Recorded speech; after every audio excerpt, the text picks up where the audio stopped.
하나님의 말씀은 요한복음 2장 1절에서 12절의 말씀입니다. 그 말씀 함께 봉독하겠습니다. 사흘째 되던 날 갈릴리 가나에 혼례가 있어 예수의 어머니도 거기 계시고 예수와 그 제자들도 혼례의 청함을 받았더니 포도주가 떨어진지라 예수의 어머니가 예수에게 이르되 저들에게 포도주가 없다 하니 예수께서 이르시되 여자여 나와 무슨 상관이 있나이까 내 때가 아직 이르지 아니하였나이다. 그의 어머니가 하인들에게 이르되 너희에게 무슨 말씀을 하시든지 그대로 하라 하니라. 거기에 유대인의 정결 예식을 따라 두세 통 드는 돌 항아리 6이 놓였는지라.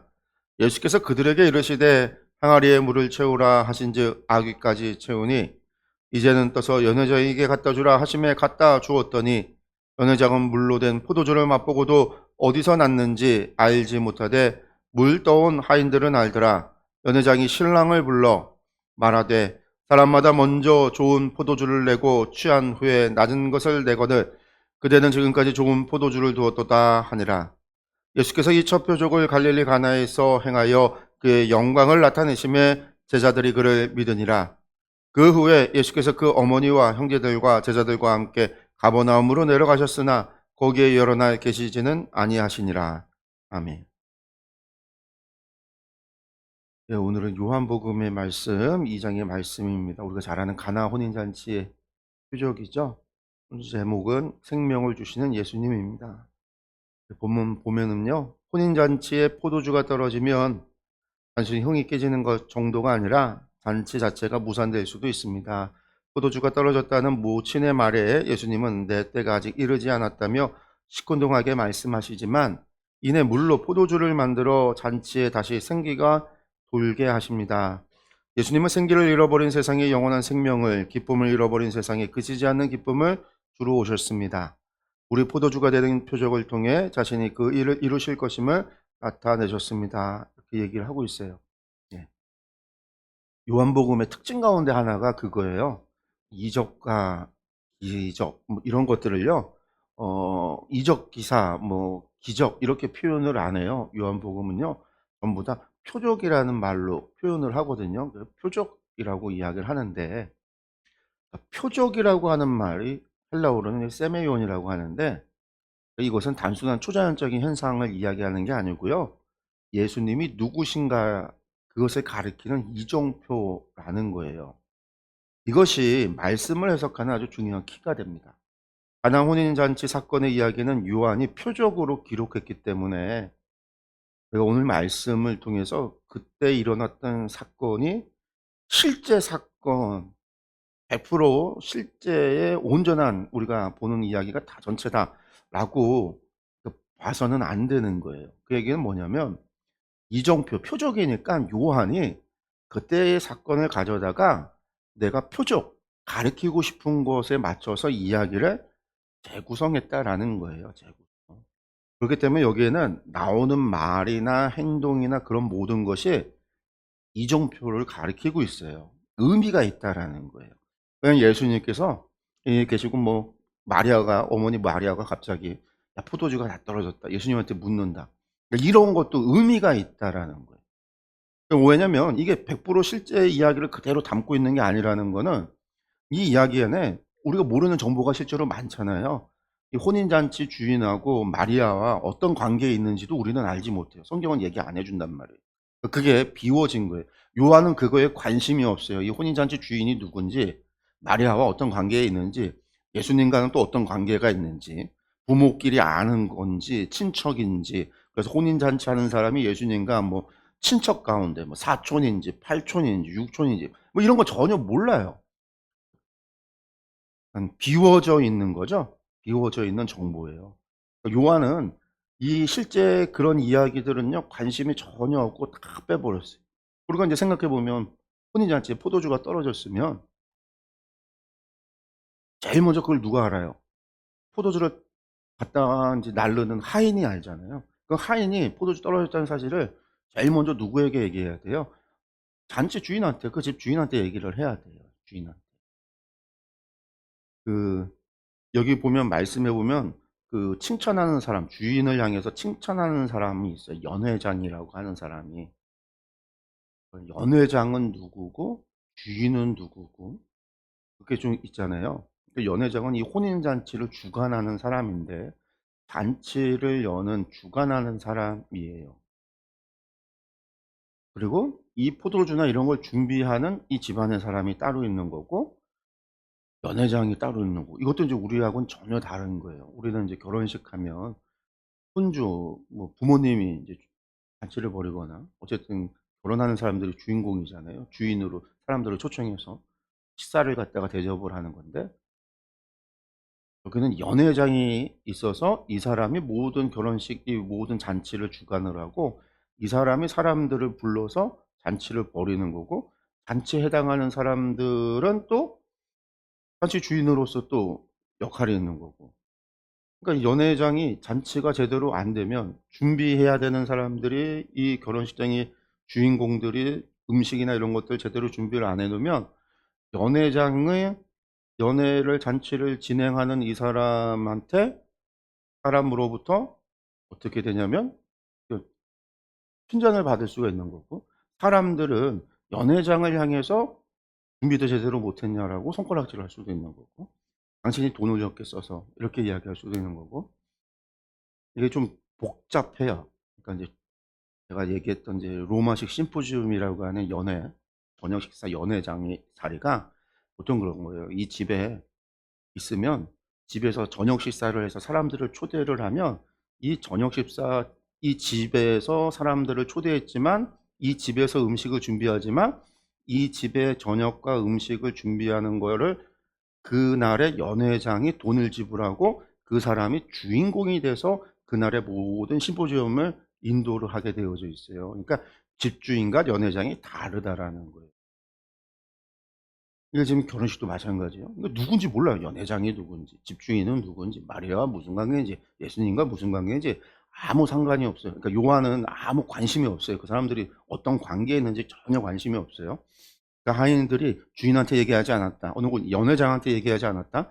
관심이 없어요. 마리아가 도대체 뭔데 이 포도주가 있고 없고를 가지고 왜 지금 이 문제를 왜 이런 예수님께 와서 왜 얘기를 하고 뭘 이야기하는지에 관심이 없어요. 관계 안에서 중요한 거는 마리아가 문제가 발생했을 때 마리아가 이 문제를 가지고 예수님께 갔다라고 하는 사실이 중요한 거예요. 요한은 그렇게 지금 이야기를 이 사실 자체 하나하나가 전부 다 하나의 표적, 하나의 이정표라는 거예요. 의미가 있는 거예요. 예수님 마리아가 예수님한테 이야기를 했다라는 거예요. 예수님께서는요. 뭐라고 얘기해요? "내 때가 아직 아니었다. 이거 나하고 무슨 상관이냐? 이 잔치하고 나하고 상관이 없는 거야. 난 초대해서 먹고 가는 사람이지 상관이 없다."라고 이야기했지만 결국 예수님께서 주인이 요구한 것도 아니고 연회장이 요구한 것도 아닌데 결국은 종들한테 명령시키죠. 그 종들은 예수님이 누구신가에 대한 관심이 없어요. 아무 얘기가 없어요. 그냥 무조건 이야기한 거에 순종을 해요. 그 순종을 했더니 물이 변해서 포도주가 되는 일이 벌어졌다라는 거. 그러니까 이 이야기 안에 담겨 있는 것이 성경을 읽어 나갈 때 우리가 이 성경이 모든 게 실제의 팩트 100%의 팩트냐라고 물어보면 100%가 아니라 숨겨져 있는 이야기들이 존재하고 숨겨진 이야기 원래 있었던 사건에서 이렇게 이야기를 뽑아서 이렇게 기록을 했을 때는 뽑아서 이야기하는 모든 것이 의미가 있는 거다. 요한은 특별히 그것이 표적이라고 이야기할 때는 이렇게 표적이라는 사건을 이야기할 때는 요런 빼내서 이야기하는 모든 게 하나의 어떤 것을 가리키는 의미가 있는 것들이다. 그렇게 우리가 성경을 좀 들여다봐야 성경 말씀을 잘 이해할 수가 있어요. 오늘 말씀이 표적이라는 거예요. 마리아가 예수님께 문제를 가지고 나가는 거. 이것 자체도 표적이라는 거죠. 오늘 이제 첫 번째 문제가 이제 질문을 보면 1 절에서 6 절까지가 포도주가 떨어지는 사건을 통해서 사건이 이제 진행이 돼요. 포도주가 떨어진 사실을 마리아가 알게 되고 이것을 3 절에 보니까 누구에게 먼저 알리냐? 예수님에게 알렸다라는 거예요. 예수님께. 당시에는 잔치에 포도주가 없으면 준비가 이거 안고 없는 찐빵하고 똑같아요. 잔치에 포도주가 없다라는 거는요. 잔치가 중단될 위기에 있을 뿐만 아니라 사람들이 도리어 이 잔치에 참여했던 사람들이 이 잔치를 갖다가 손가락질하고 이게 욕할 수 있는, 그 잔치가 즐거워야 되고 기뻐하고 축하해야 되는 자리가 비난하는 자리가 될 수 있는 거죠. 그 위기가 벌어진 거예요. 그 위기를 인식했는지 안 했는지는 아무도 몰라요. 왜냐하면 이야기 끝에 보면은요, 아는 사람은 누구만 있어요? 마리아, 예수님, 종들, 이 세 부류만 안단 말이에요. 그러니까 이제 나중에 제자들까지 해서 이제 네 부류만 아는 거죠. 주인도 몰라, 연회장도 몰라, 무슨 일인지 어떤 일이 발생했는지 모른단 말이에요.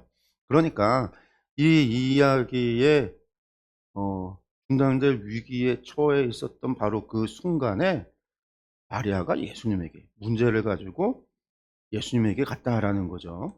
그리고 그것이 인제 결핍의 문제를 가지고 예수님께로 갔다라는 사실. 요한은 그걸 얘기하고 싶은 거예요. 우리 가운데 있어지는 문제를, 그것이 나의 문제건 내가 속해 있는 공동체의 문제건 내가 봤을 때의 하나의 문제건 나하고 상관이 없는 제 3 자의 문제건, 근데 그 문제를 가지고 특별히 포도주가 없는 결핍의 문제, 잔치가 끝나고 분쟁이 발생할 수 있는 어떠한 문제를 가지고 예수님께로 가지고 갔다라고 하는 사실. 요한은 이제 그걸 이야기하고 있는 거죠.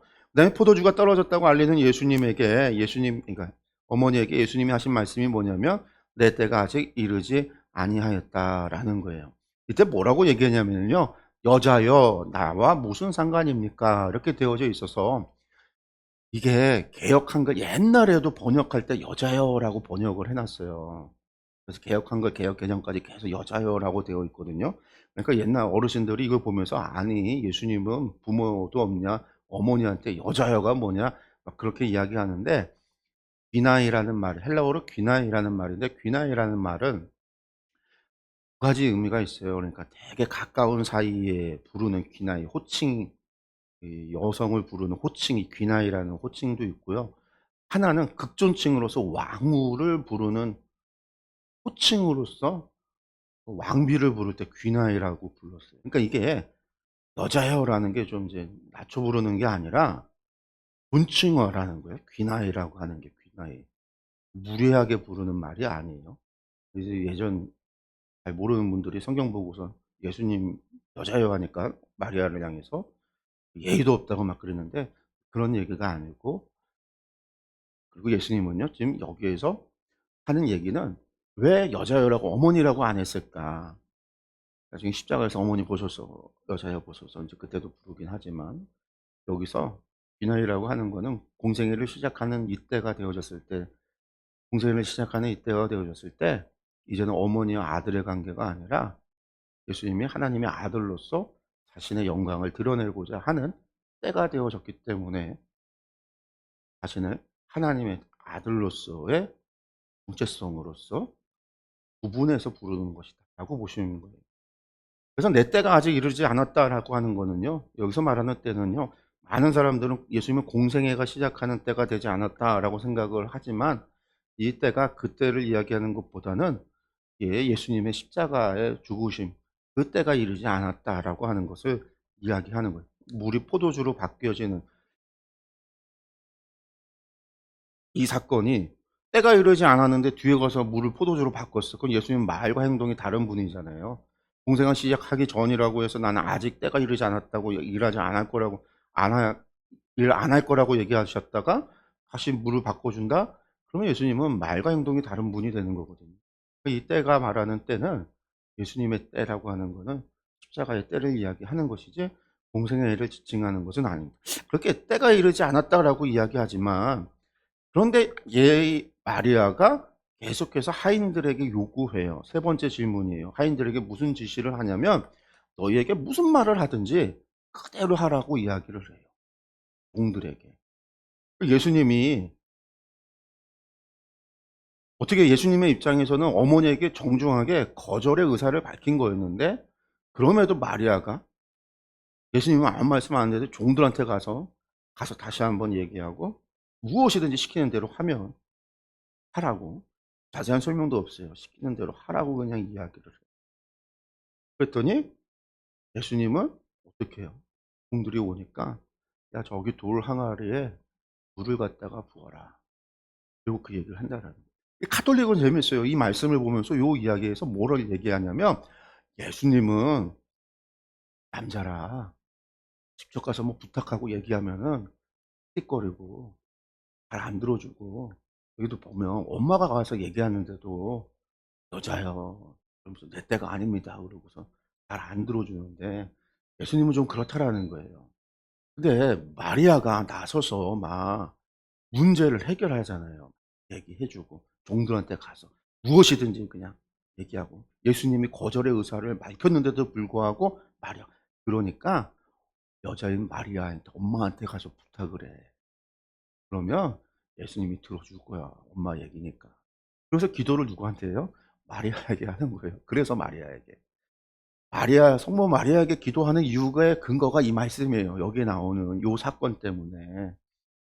그래서 성모 마리아에게 기도를 하면 성모 마리아가 예수님에게 이야기하고, 그럼 예수님은 어머니가 말씀하시니까 듣기 싫어도, 들어주기 싫어도, 때가 아니어도 그래도 들어주신다.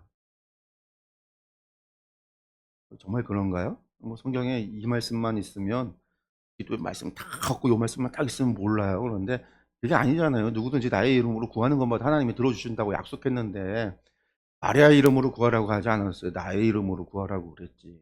주의 예수님의 이름으로 우리가 주님께로 나아가라고 그랬지, 마리아를 통해서 그게 아니란 말이죠. 이거는 표적이란 말이에요. 표적. 요 사건도 표적이라는 거예요.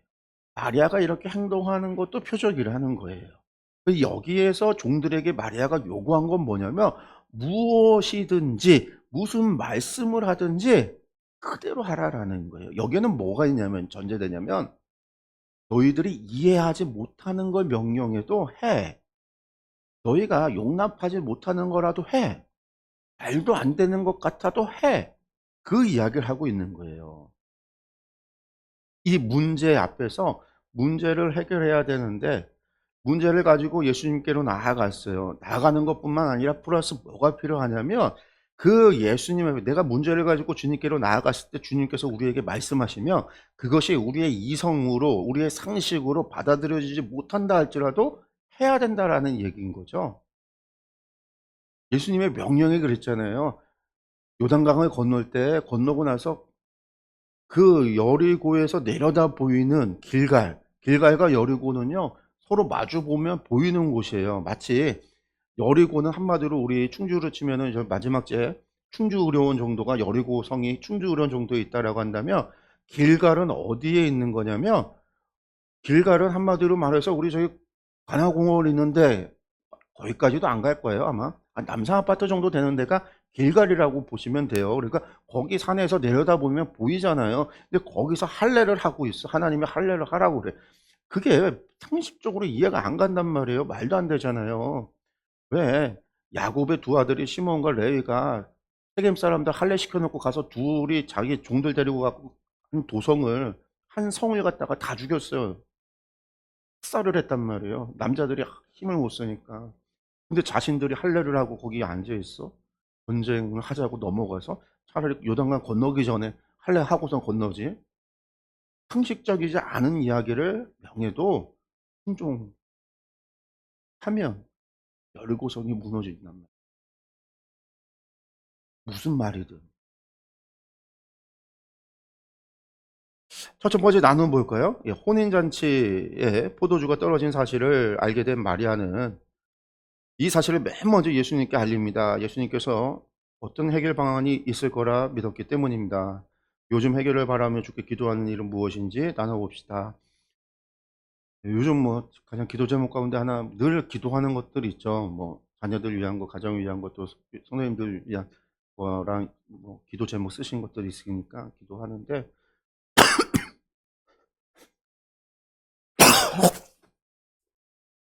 특별히 요즘 목회에 대한 고민이 좀 많이 생겨서 목회에 대한 기도가 요즘 특별히 기도 제목입니다. 목회에 대한 것이 여러 가지 이제 생각들이 좀 많이 복잡하게 좀 들어서, 그래서 요즘 이제 좀 기도하고 있어요. 어떻게 하는 것이 좋은가? 또 여러 가지들 이제 뭐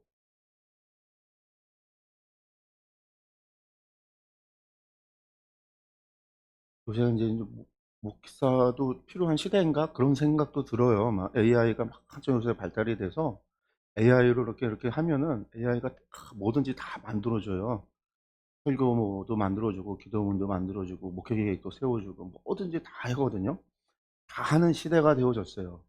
그래서 인제 이게 인제 문제가 되죠. 목사가 과연 그렇게 한 거를 가지고 사용해도 되는가. 인제 뭐 이런 것들이 인제 신학적인 논쟁들도 있고 이제 우리 인제 나이 드신 분들 같은 경우는 "절대 써서는 안 된다." 이제 그렇게 얘기를 해요. "절대 써서는 안 된다." 또 시대가 이렇게 발전하고 있기 때문에 또 "적극적으로 활용해야 된다."라는 입장들도 있고 저는 이제 적극적으로 활용을 하거든요. 적극적으로 활용을 하기도 하는데 어떻게 활용을 하면서도 어떻게 하는 것이 적정 선을 지키는 일인가, 구별되는 일인가 한마디로 말해서 그거에 대한 고민도 있고 그에 대한 여러 가지 인제 고민들이 좀 있습니다. 그래서 인제 그런 것들을 가지고 기도하고 있는데 그냥 저도 인제 그런 고민들이 있어요. 늘 고민 없는 사람이 아니라 하나님을 믿고 섬긴다고 하지만 고민이 안 될 수 없잖아요. 고민도 있고 걱정이 들기도 하고 걱정이 있기 때문에 또 기도 제목이 나오기도 하는 거고 기도의 제목이 있기 때문에 또 그 문제 가지고 씨름하고 고민하기도 하는 거고 술래바퀴처럼 도는 거죠. 여러분 다 계실 줄로 믿어요. 그리고 그런 기도하는 것들이 하나님으로부터 응답받고 우리가 그런 것들을 잘 해결하면서 하나님의 뜻 가운데서 이루어 나가기를 소원합니다. 두 번째 나눔 보면요. 마리아는 예수님의 무심한 듯한 말씀에 실망하지 않고 하인들에게 예수님의 말씀대로 순종하라고 말합니다. 믿음으로 기도하는 사람은 기도를 들으실 하나님을 믿고 행동합니다. 기도하는 것 자체로 내게 변화가 생긴 적이 있습니까? 기도하면 제일 바뀌는 것 가운데 하나가 뭘까요? 여러분들 기도하면 제일 바뀌는 거. 기도하면 하나님 응답을 주신다가 제일 응답 주시는 것도 있지만 그거는 매일같이 이루어지는 건 아니거든요. 그러니까 어떤 삶의 기적이나 이적이라고 하는 건 기적이라고 부르는 것 자체가 흔한 건 아니기 때문에 그래요. 흔한 거 아니기 때문에. 이제 하나님의 음성 듣는 법이라고 한참 한국 교회에 이제 유행이 되기도 했었는데 그래서 모든 순간 모든 시간 속에서 늘 하나님 앞에 묻고 하나님 앞에 응답을 듣고 그렇게 살아간다. 그렇게 살아가야 된다. 그렇게 인제 영성하시는 분들이 기도와 그런 것들을 이야기하는 분들이 이야기하기도 하고 하나님 음성 듣는 법을 강의하고 설교하고 막 여러 가지 유튜브로 그런 것들이 나오고 그런 이야기들이 있는데 어 아브라함도요. 365일 24 시간 내내 하나님 음성 듣고 살아간 사람이 아니에요. 아브라함조차도요. 아브라함은 갈대우르에서 하나님의 신탁을 받고 떠난 다음에 하나님의 음성을 다시 들은 건 세겜에 도착해서예요. 오랜 세월 하나님의 음성을 못 들었어요. 그냥 믿고 간 거지. 그냥 가라고 했기 때문에 자기 모든 걸 내려놓고 떠나서 갈 길이 가는 대로 그가 간 거예요. 그 길 위를 하나님이 인도하실 거라고 하는 믿음을 가지고 간 거지 믿음을 가지고 가는 것과 음성을 들으며 가는 게 아니라는 거예요. 내비게이션이 있어서 계속해서 내비게이션 목소리로 어디로 가라, 뭐 좌로 가라, 우로 가라, 정지하라, 뭐 여기 주차하면 그렇게 내비게이션 하나님은 내비게이션이 아니에요. 믿음으로 간다는 건 내비게이션을 옆에 두고 간다는 게 아니라 내비게이션 같은 하나님의 안내를 들으면서 살아간다는 게 아니거든요. 내가 받은 약속, 내가 받은 말씀 하나를 가지고 그거 그냥 믿고 그거에 순종하는 거예요. 그 뒤에 하나님의 음성이 없어도 응답이 없어도 그 세월이 침묵의 세월이 1 년이 될 수도 있고 2 년이 될 수도 있고 길어질 수도 있어요. 길어질 수도 있단 말이에요. 그럼에도 가는 게 믿음이라는 거예요. 우리가 하나님 음성 듣는다고 해서 사람들이 오른쪽으로 갑니까? 왼쪽으로 갑니까? 오늘 하루는 제가 어디로 갑니까? 막 그런 거 하는 게 아니라 답답한 사람들을 많이 봤어요. 선교지에서 특별히 인제 우리나라 보면 무슨 선교 단체들이 있어요.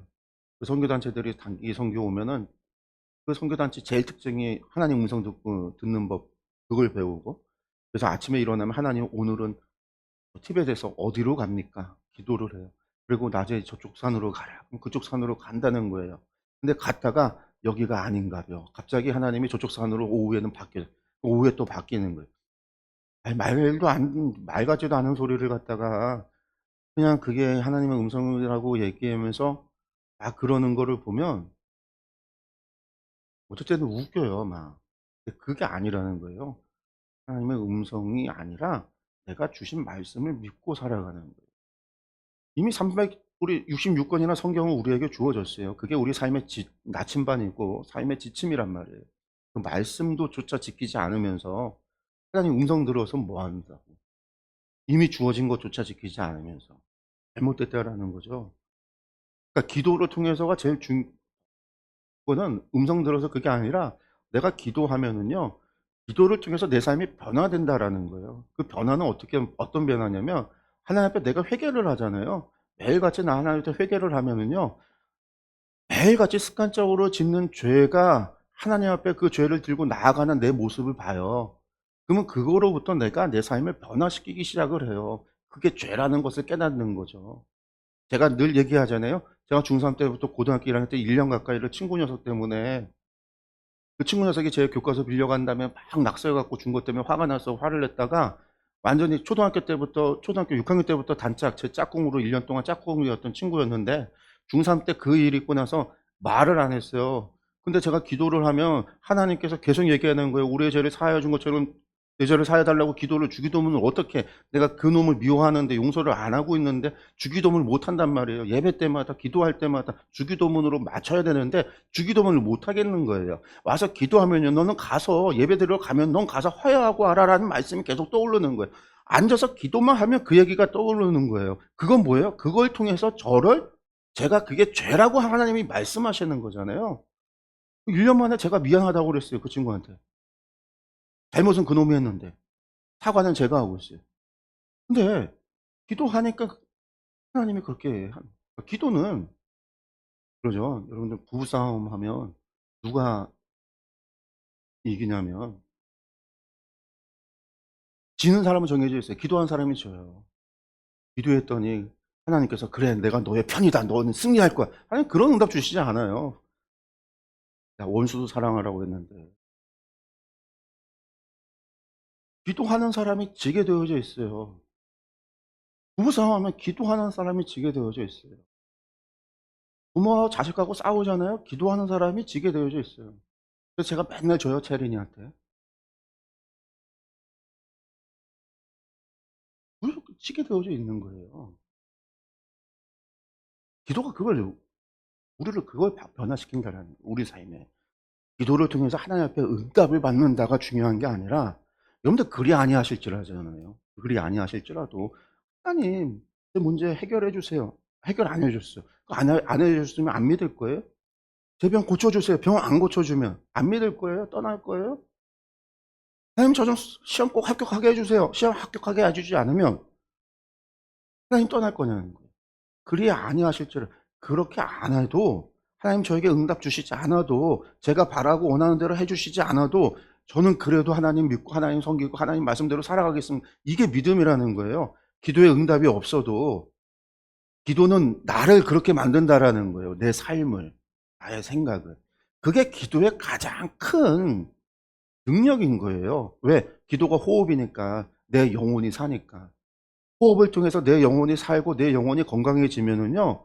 내 영혼이 변화되는 거예요. 그러지 않아도 하나의 응답 없어도 내가 살아간다는 고난과 아픔과 슬픔이 있어도 살아간다라는 거예요. 의인은 믿음으로만 산다. 의인은 하나님을 신뢰함으로 산다. 전쟁이 와도 내가 죽어도 산다. 그게 성경이 우리에게 말해주는 믿음이거든요. 기도는 우리를 그렇게 바꿔주는 거예요. 기도는 응답받으라고 우리에게 주신 게 아니에요.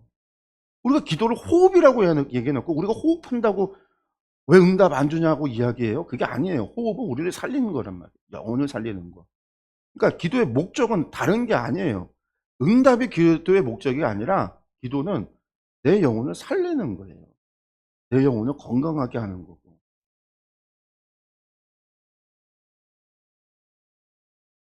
두 번째, 예수님의 말씀대로 순종했더니 혼인잔치에 다시 생기가 돕니다. 7절에서 12절이죠. 예수님께서 하인들에게 내리신 명령이 무엇이냐라고 했는데요. 항아리에 물을 채우라는 거예요.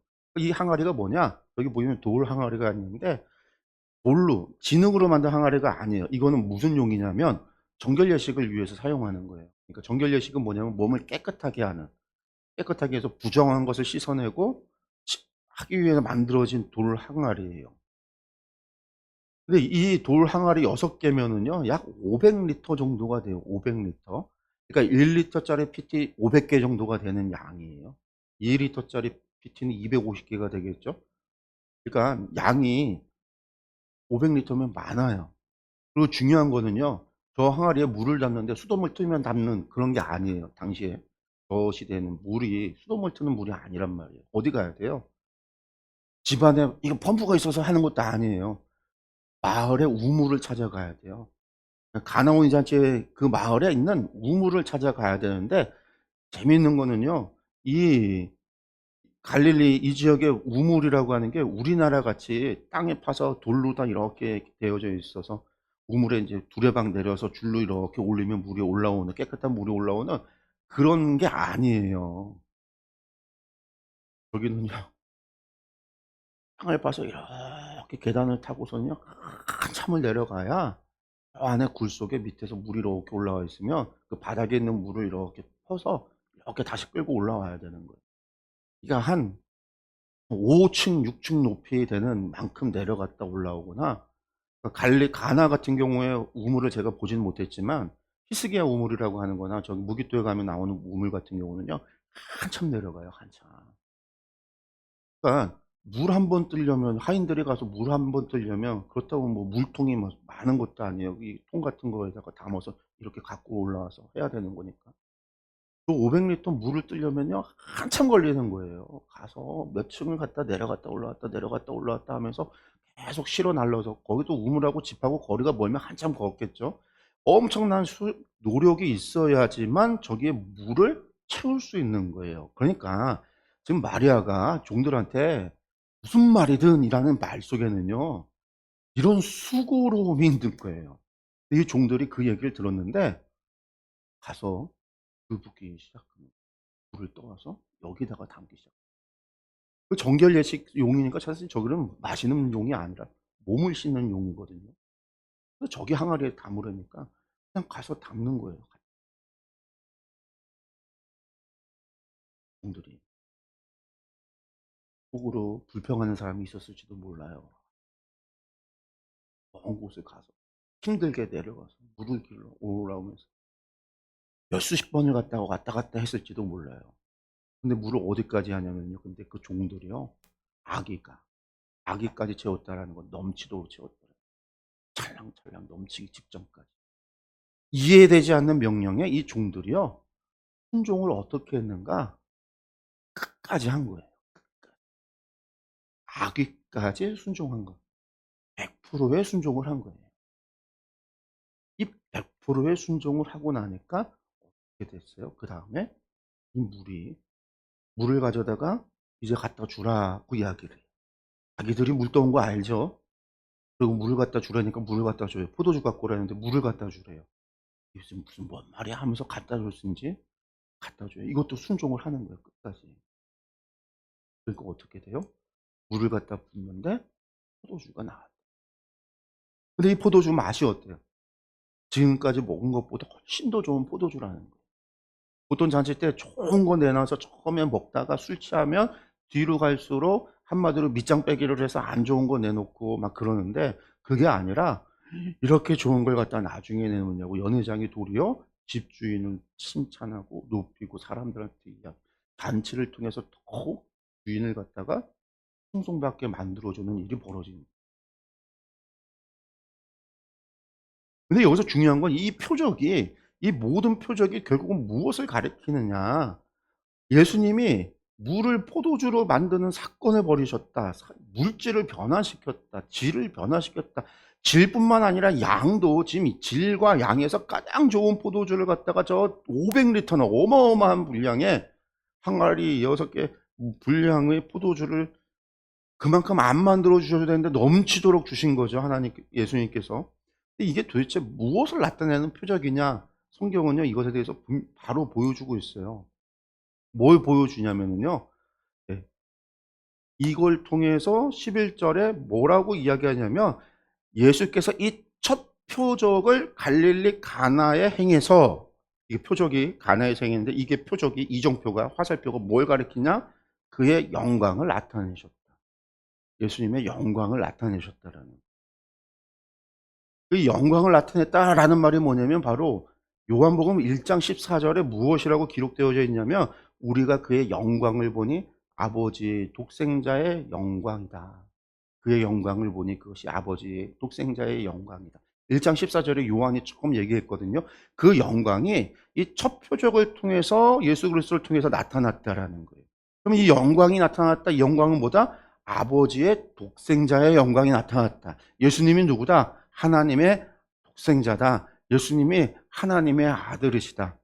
요한복음 처음에 시작했듯이 말씀이 태초에 말씀이 있었고 그 말씀으로 말미암아 만물을 지었다라고 얘기했잖아요. 하나님의 창세기 1장에서 천하 만물을 말씀으로 지으셨던 것처럼 예수 그리스도를 통해서 포도주를 만들어내는, 물을 포도주를 만드는 사건을 통해서 예수님께서 바로 하나님의 아들이시다라는 사실을 드러내셨다라는 거예요.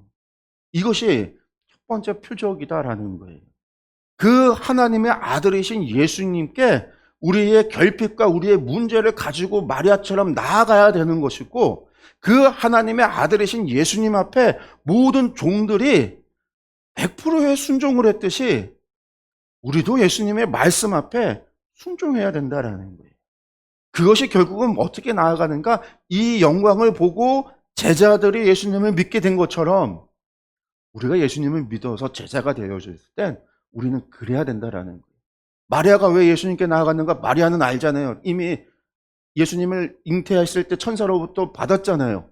성령으로 잉태된 하나님의 자녀를. 내가 비록 낳았지만 이 아이가 하나님의 아들이라는 사실을 자세한 거는 알지 못했을지라, 자세한 거 알지 못했다 할지라도 마리아는 예수님이 하나님의 사람이라는 건 알았어요. 그러니까 갖고 나갔어요, 문제를 가지고.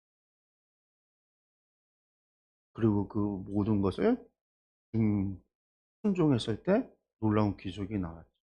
그리고 그것을 통해서 다시 한번 하나님의 아들 되시는 예수님을 드러내시고, 이걸 통해서 제자들이 예수님을 믿게 되는 놀라운 일이 벌어진 거죠. 예수님은 우리의 믿음의 대상이다라는 걸 요한은 이야기하고 있는 거예요. 포도주가 떨어져 잔치가 무산될 위기가 처하자 예수님은 하나님이 흙에 생기를 불어넣어 사람을 창조하듯 죽어가는 잔치에 생기를 불어넣으셨습니다. 예수님이 내 삶에 불어넣으신 생기, 안겨주신 기쁨은 무엇입니까? 불어넣은 생기, 저한테는 그런 게 있어요. 그게 뭐냐면, 지난 16년 동안 하마야 성경학교를 하면서, 사실 저한테 충전되는 은혜예요. 목회자가 은혜 받는 게 제일 힘들거든요.